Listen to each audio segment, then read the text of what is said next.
All right, let's get started. Hi, everyone. My name is Kangwin with TESSALink, and I'm just going to do a real casual walkthrough on TESSALink. It's going to be a pretty long video, maybe short video, but I'll leave descriptions in the I'll leave timestamps in the description so you can refer to that in the future.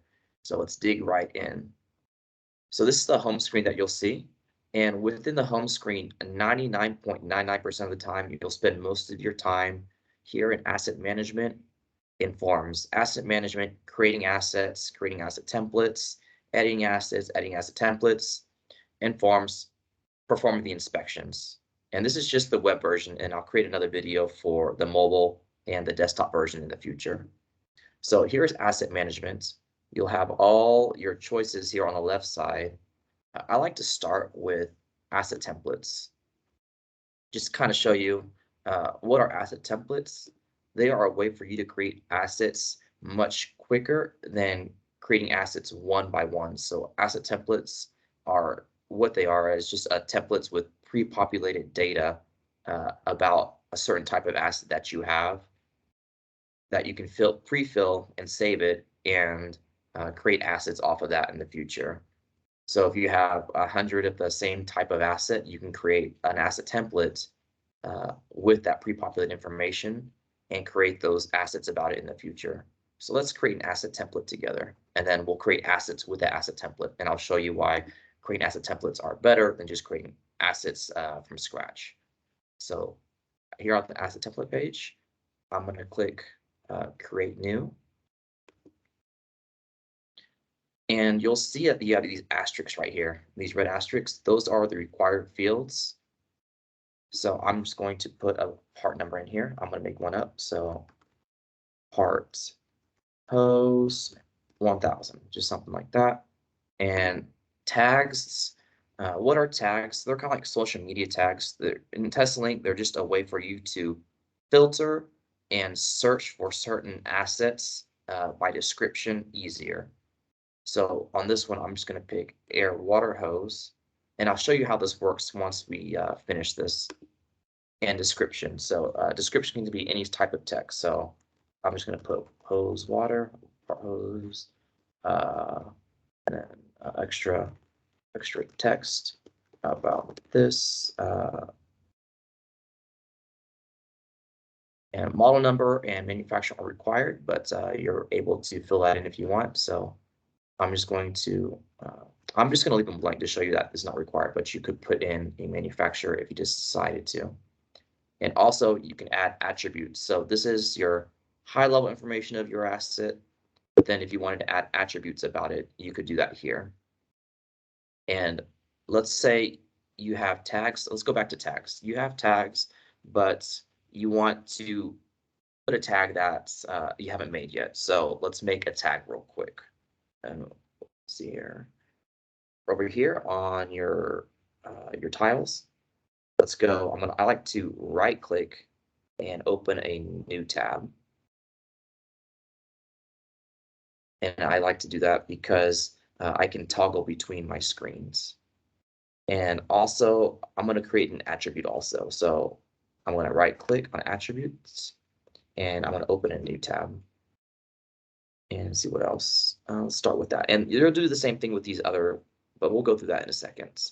So on tags, here you'll see this thing called include opt-out. So tags, it's like a master database of all the tags. That's not really proprietary information, it's just adjectives. So I could put like, and I've clicked include opt-out. It's going to show me all tags from all time with the description size. We'll do link is a good one. Do an example on. You'll see all the tags with the word linked in it. So, but if say you search for it, you click to opt out, but you don't see the tag you want, you can always just create it. So I'll create the tag hose demo, and I'll save that. So what happens if you create a tag that's already existing? It doesn't matter, that the system will just know that it already pre-exists. But you have to add it to your tenant. And by that means I am here. You'll see it, this red button right here is red. It means I don't have this in my library of tags. So if I want to have adjustable length lifting beam in my database of tags, I'll have to opt into it. And just like the one we just made, host test, I'll do a search for that.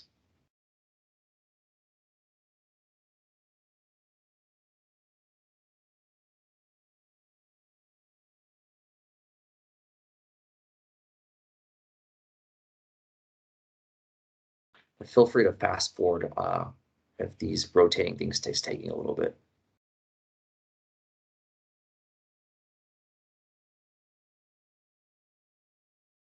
Host test, make host test.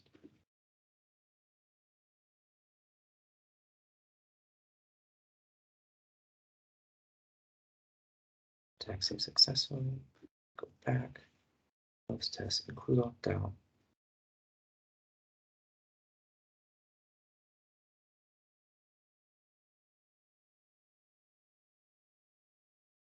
And there we are. Host test is opted in for us, so we have the tag host test now. So let's do an attribute now.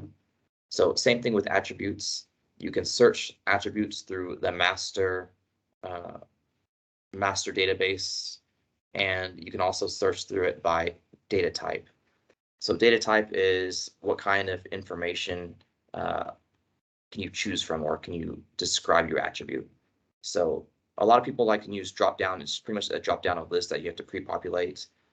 Number, you'll just require a unit measure, and text can be anything and everything. So if I wanted to do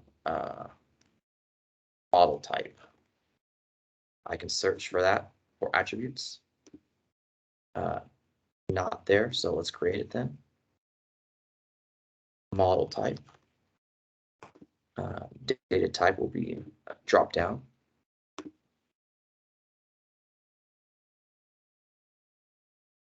And we'll go back to our first tab.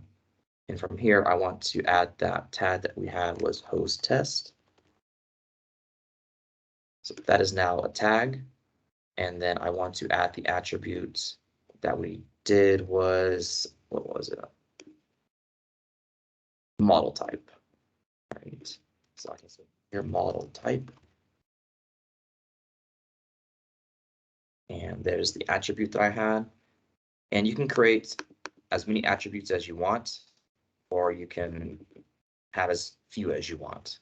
We recommend not having too many. Kids kind of cumbersome. It's a lot of information. But you'll find your balance of what you need.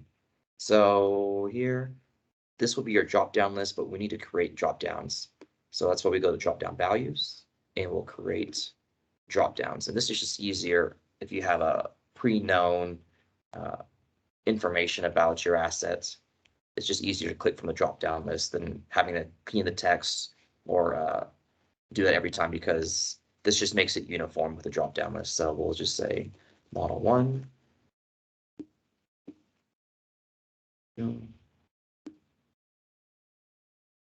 Model 3. Cool. So we'll see now that we have a drop-down selections that can be made for your attribute. And let's do one with a number real quick. I just want to show you what that looks like. This is King's Prod. This is kind of like my test demo tenant. So I'm just going to pick an attribute with a number. And by number, the only thing that's different is you have to put a unit of measurement in. So my actual hose bore size, I want to do it in imperial. So I'm going to do it in inches. Or if you want to do metrics, you could just do in centimeters. So we'll just have those unit measurements, but the only thing with number is you have to have a unit measurement specified. And you can also pre-populate this if you know what this asset type is going to be every single time. And you didn't want to pre-populate this. You could just select, hey, I know this is model 2 with 15 inches bore size. And then you could save it. And so we've essentially created an asset template for part hose 1000. And what's also cool is you can add schedules to this. So we saved it, but then later on, you want to add a schedule, and schedules are forms, and we'll get to that in a second. But let me just add a schedule to this, show you how this works. So I want to add a schedule, and I want to do hose inspection checklist. And what this does is you can add your inspection form to your assets as you create them. So you don't have to go back and add an inspection form to it every single time. So every time you create an asset called part hose 1000, it'll have this hose inspection form that your employees will need to or can perform an inspection on. And we'll save that. And you can also add attachments to the certain type if you would like to also. So we'll save that. Feel free to fast forward while it's going in blue. All right. So that's saved. So we create an asset part hose 1000, and let's start. So let's create an asset. So I will open a new tab. I'm a fan of tabs. So here is our assets homepage. Once that loads, I'll show you what all the information is. So this is pretty much all the information about your asset that you can have within TESSALink. And what's cool about it is you could do a search on your assets based on any of this criteria information. So if you had an asset number, you could search by the asset number, or if you had tags like we just did, you could do a search on hose test or air hose or any of the tags that you have within your database. You can do a search for those assets, or also we'll see here, and also in the attributes also. So I wanted to search for assets that had a certain type of attribute. So TESSALink is very flexible. You can perform a search.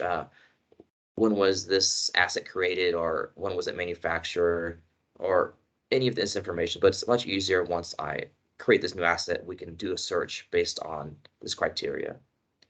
And so why was the asset template important? It's because there's two ways to create assets. You can create it by template, or you can create it by scratch. So I'm going to show you what it looks like to create it from scratch. So scratch means I have everything blank, and there's nothing about this asset. So I have to go in and fill in every single part of this asset one by one. There's nothing, there's no schedules, attributes, or attachments. So they'd be kind of cumbersome. So we always recommend to build an asset template. So let me go back and I'm going to show you the difference.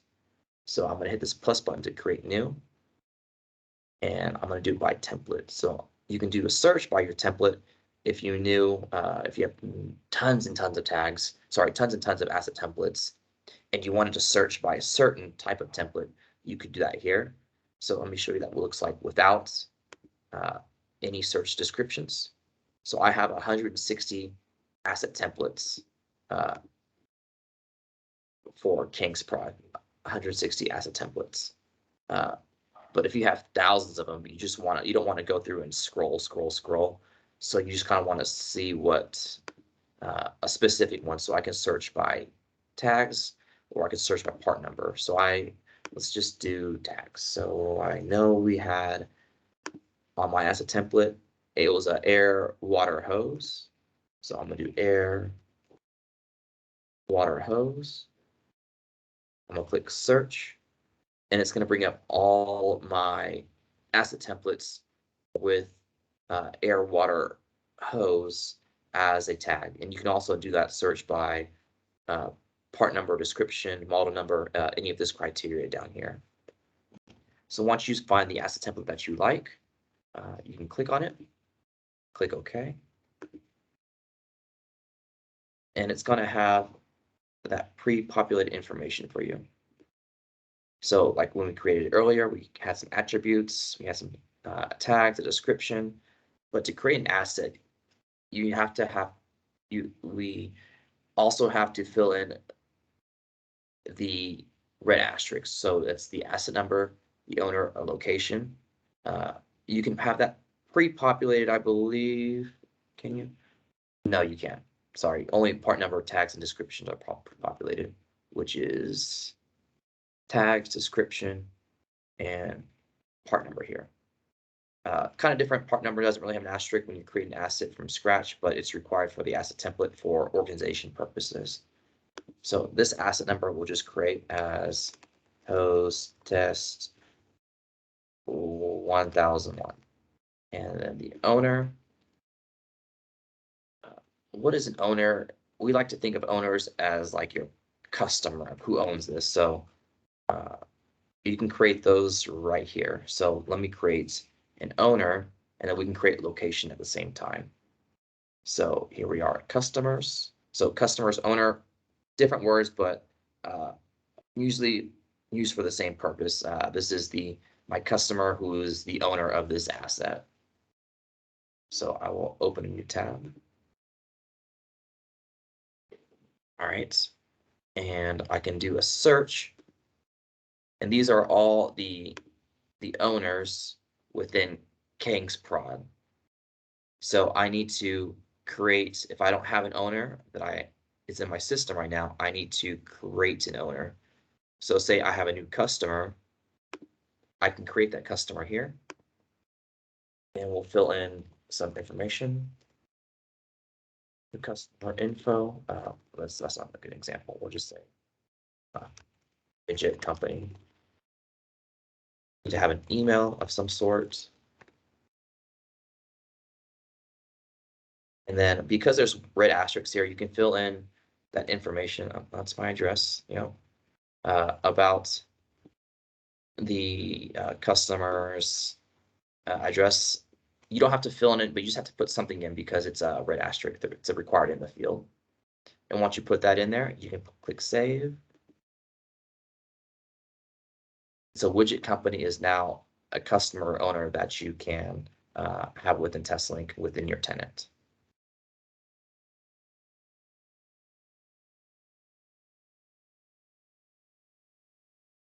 Feel free to fast forward.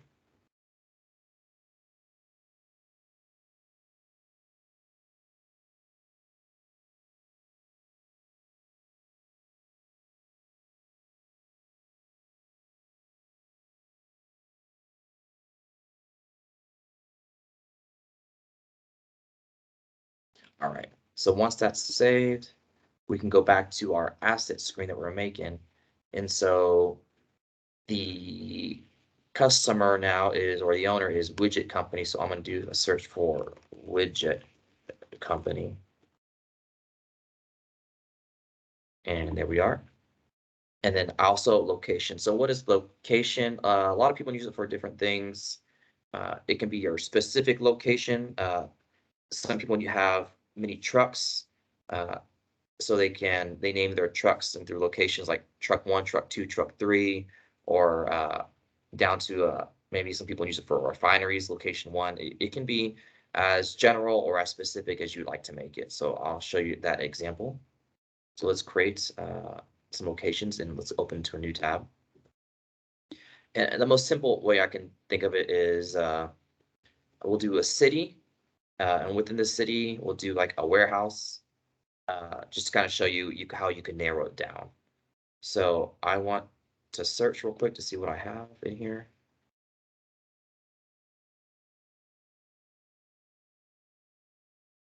We'll do, we don't have Texas, so I'll do Houston, Texas. So I'm going to create a location called Texas. I want to save that. And then I want to create, so if we go here, when we're creating our assets, we can put Texas in here.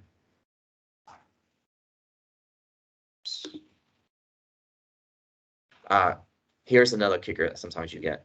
So when you're creating the location, some of your customers will be in different locations.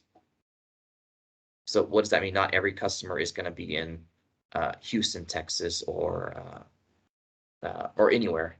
So you have to come in here and create that location for that specific customer. So I know widget company, my customer, is based and has a location that I need to go inspect or has assets within a certain area, because not everyone, all my customers are in this place. So I need to create it specifically under their owner customer name. So I'm going to create Texas for widget company. I want to save that. That's why we couldn't see it here before, because the locations will be connected to your owners over here. So if we go over back, we should be able to see Texas now because it's widget company. And there we go, we have Texas. But we're in Texas, so I'm going to create one for Houston. So we'll go back here and we'll click back. We'll click the plus button to do new.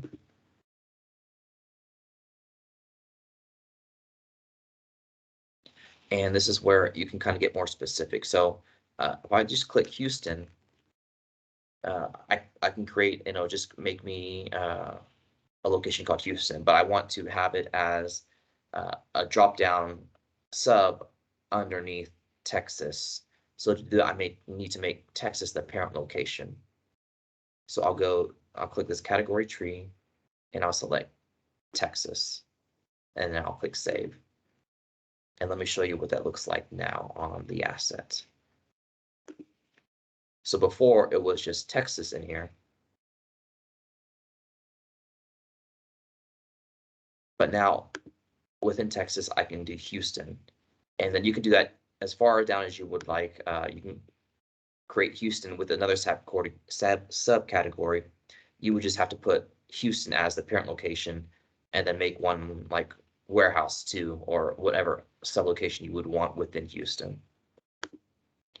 So I'll make my subcategory Houston, Texas.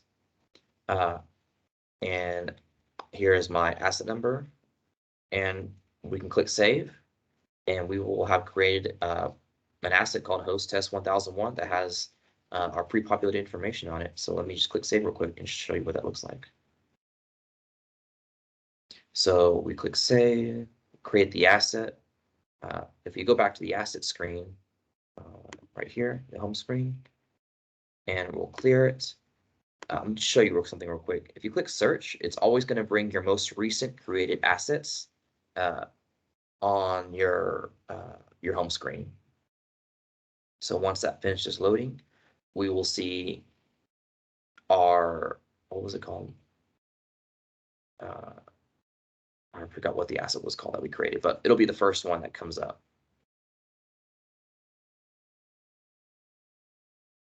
Feel free to fast forward.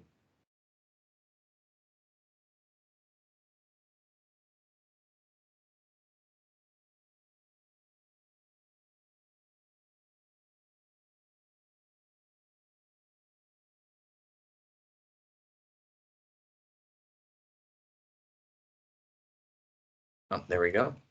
So our asset that we created was host test 1001. And it's going to be the most recent assets. But say you come back a long time later and you're trying to find an asset, and so many have been made that this number has been dropped down to some page down here, or maybe it's not even in here anymore because you're only allowed to see a maximum amount of information. So you're allowed 10,000 rows of 10 pages. So that multiplication is a lot of assets. So it's much easier to perform a search about your asset if you know what you're looking for. So let me clear that. So here we are. We have a blank screen, and I want to search for that host test 1001. I know I can search for it. I don't know the exact number, but I know it was called host test. So I can search for it and use contains. So it contains the in the asset number this text. I can perform that search. So it'll bring up all your assets with host test 1001. Or say you wanted to see all your air hose, or what was it called? Air hose, or air water hose. I want to see all my assets that have the tag air water hose. I can search for that. And it'll bring up all the assets that I have in my system with the tag air water hose. And you can also do it by customer or owner. So I know I did widget company, and I can perform a search. I should just have one. And it will bring up all my assets for widget company. And if you wanted to export all this information, you could do that right here. You could export it into an Excel or PDF. And what's really cool is I don't want to make assets one at a time. I want to make a ton of assets. And also from the screen, if you see this eyeball, you can add it or remove columns if you wanted more information. We have this set default information, but if you wanted to add more, you could come in here and make your home screen larger with more descriptions. It's just going to squeeze everything for you. But say I wanted to make more than one asset. So we have a lot of customers who are like, yo, I'm making a lot more assets than just one at a time. So let's create multiple assets. So we'll create new. You get an order in for that. We want that template that we were using, that air, it was air water hose. We'll search for that by tags, but we know it's going to be this part hose 1000 I've been working with. But I have several templates, but I want this one. I'll click OK. And this is the pre-pop information, but I want to create multiple. So I'm just going to fill in some pre-information. Widget company, or we'll do Houston, Texas.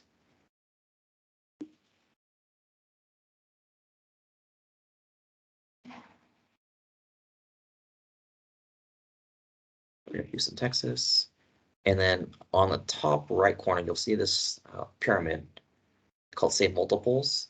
So I'll click Save Multiples, and then this is where I can create many, many assets. So I want to create 10 of these, but I want to call them something else. So I'll put my prefix because usually people want to number their assets. So we'll do parts, hose, and this is going to be in the 9000s. Sorry, part hose dash, and it's going to start in the 9000s. And I want to count by one. Do I want to make my asset number the serial number? I do this time, and I can click refresh. So what that does, it's going to take how many you want, give you your prefix of what you want to call your asset, and then your start number. After I did hose space dash space, it's going to put that in the front and then give you your start number at 9000, then count sequentially in that order to give you 10 of them.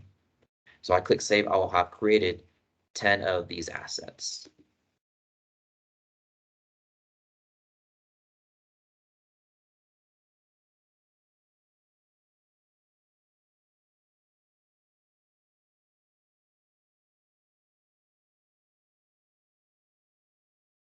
And let me show you what it looks like. I'll go to assets. And you'll see we just created those 10 that are now the 10 most recent assets. So that's kind of a high level video of just the asset management page. I'll make another video for farms, and we'll dig in deeper in that next time. So thanks for everyone for joining me. Have a great day. Thanks again.